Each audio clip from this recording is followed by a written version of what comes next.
Casi 25 años después de la tragedia, los habitantes de La Josefina sienten que ese lugar no ha vuelto a ser un sitio seguro. Solo a partir del 2010, el gobierno dispuso un plan para asegurar este sector. Es decir, en 2 décadas no hubo acciones concretas para evitar una nueva tragedia. Existe ya un comité de cogestión conformado por 7 entidades, aunque hay obras pendientes como la estabilización de las montañas. Mientras tanto, persiste el temor por las canteras y las actividades de extracción. ¿Cuándo terminarán los planes de prevención? Visión 360 fue a buscar las respuestas.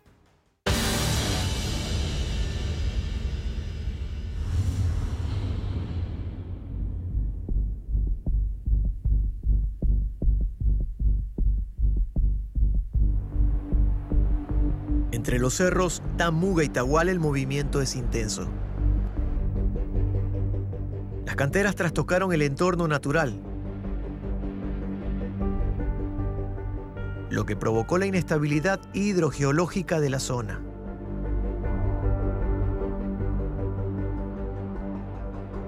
Iniciaba el 29 de marzo de 1993 y también... Desde la tragedia en 1993, ningún gobierno tomó medidas sostenibles hasta 2010.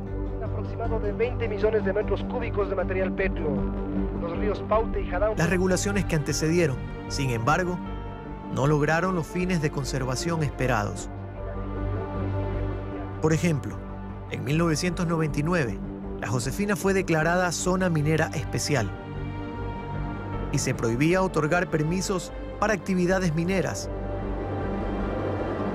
Una década después, en 2009, con la nueva ley de minería, se establecieron 3 zonas prioritarias para ser protegidas: Portobelo en la provincia de El Oro, Nambija en Zamora Chinchipe y La Josefina en el cantón Paute.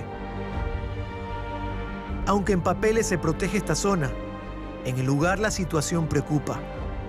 En 2015 la Agencia de Regulación y Control Minero ordenó suspender actividades mineras, pero los cerros, según moradores, aún son socavados.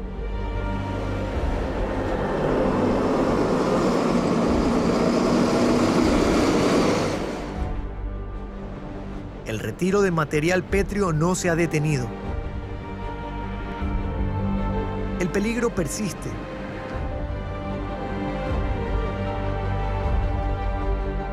El alcalde de Paute, Elio Treyes, sostiene que no hay minería ilegal. Sí, debo decirle que tiene algún tipo de reglamentaciones. El Cerro Misquillaco, por ejemplo, no tiene labor minera. El tema del Tahual, el Cerro del Tahual no tiene labor minera. El tema del Tamuga tampoco tiene actividad minera, sino más bien de descarga del material que quedó represado de hace 24 años. ¿Qué pasó? ¿Qué se ha hecho para evitar que tragedias como estas vuelvan a repetirse? Bueno, debo decirle en primer lugar la normativa municipal. Tenemos un decreto ejecutivo del año 98 que ya pone limitaciones a la extracción de materiales pétreos áridos en el cantón Paute. Luego tenemos otro decreto ejecutivo de hace 7 años a la fecha, en el cual también limita ciertas zonas para que no sean consideradas como aptas para minería, es decir, zonas intangibles. Luego, últimamente, hace unos 2 años, hemos tenido también la situación de una ordenanza municipal que limita, que regula. ¿Y se respetan las ordenanzas, los decretos ejecutivos? Por supuesto, se respetan, y obviamente, una vez que se respetan los reglamentos y las ordenanzas, lo que tenemos es que ver que el comportamiento de la naturaleza, en los derrumbos, los deslaves, el tema de los ríos, también sea de acuerdo a esa realidad, porque muchas de las veces la normativa nomás no es suficiente. El Tamuga taponó el río Cuenca y la desgracia empezó a crecer. Los recuerdos del infortunado 29 de marzo de 1993 están intactos. 80 personas perdieron la vida. Miles sufrieron pérdidas de todo tipo. Y los habitantes, cada invierno, temen que la historia reviva. Del sector del Tahual habrían sido las causas del debilitamiento de las faldas del Tamuga. 40 millones de metros cúbicos cubrieron toda esta zona. Desde la tragedia, cuando el presidente era Sixto Durán Ballén, 8 gobiernos más ha tenido Ecuador. El anterior régimen, en 2010, emitió 4 decretos ejecutivos. En junio de 2010 se inició el Plan de Remediación Ambiental y Social. El expresidente Rafael Correa declara el estado de excepción en la zona 1 de la Josefina por la inestabilidad y vulnerabilidad, así como la debilidad estructural de los cerros. La población estaba en riesgo.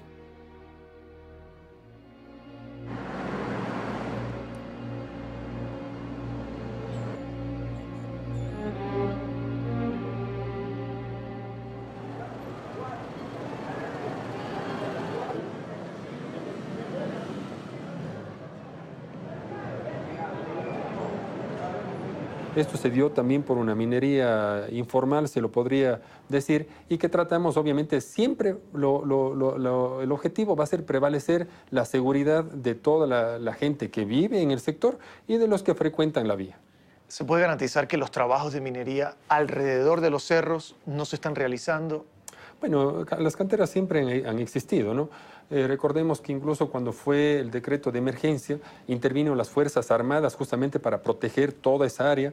Y lo que nosotros apenas llevamos 40 días aquí en la gobernación, estamos recopilando toda la información. En este momento se está realizando un nuevo examen especial de acuerdo a dónde se ocuparon los diferentes áridos de la estabilización del cerro.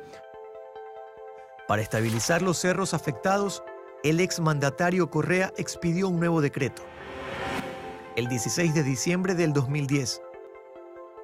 Creó el Comité de Cogestión de la Josefina. 7 entidades lo conforman.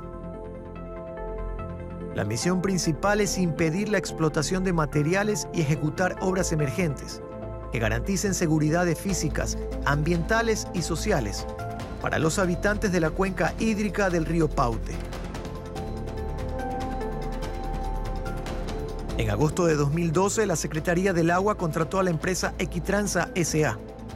para estabilizar la zona 1 de la Josefina, que comprende los cerros Tamuga, Xixio y Misquillacu.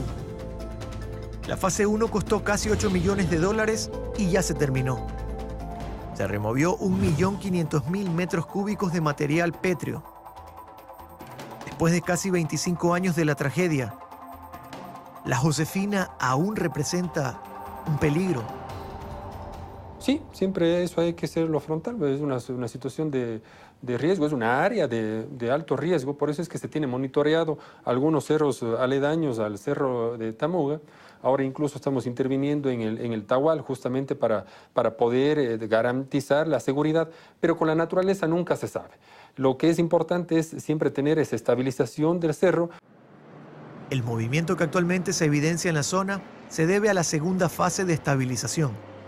Según el gobernador, que preside el Comité Cogestión de la Josefina, retirar más material. El 50% aún está pendiente. Hablamos de la segunda etapa. De la segunda etapa. Eso vence ahora en octubre del 2017. Aquí las acciones que se están tomando es una ampliación, obviamente, del convenio, porque se ha extraído más o menos alrededor de un 50% de este 1.383.000 metros cúbicos aproximadamente. Bueno, no tenemos el costo, la segunda fase no tengo el valor aproximado de todo lo que conlleva, porque son diversas obras, ¿no?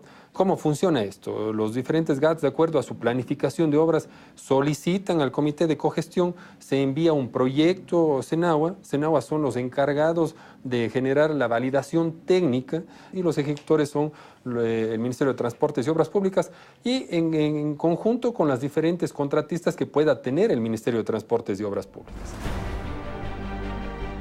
La Josefina une a las provincias de Azuay y Cañar y a miles de habitantes. Ellos miran en silencio estas montañas, aunque también con recelo, porque hay una noche que no olvidan y ansían que nunca más se vuelva a repetir.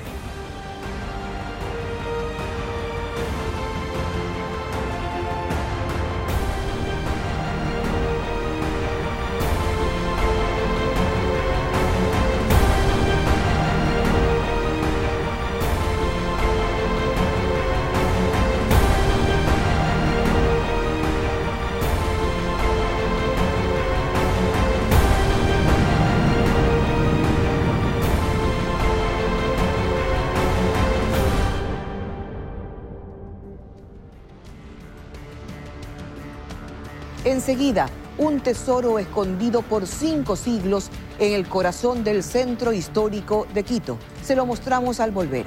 Esto es Ecoavisa y su Visión 360, 4ª temporada.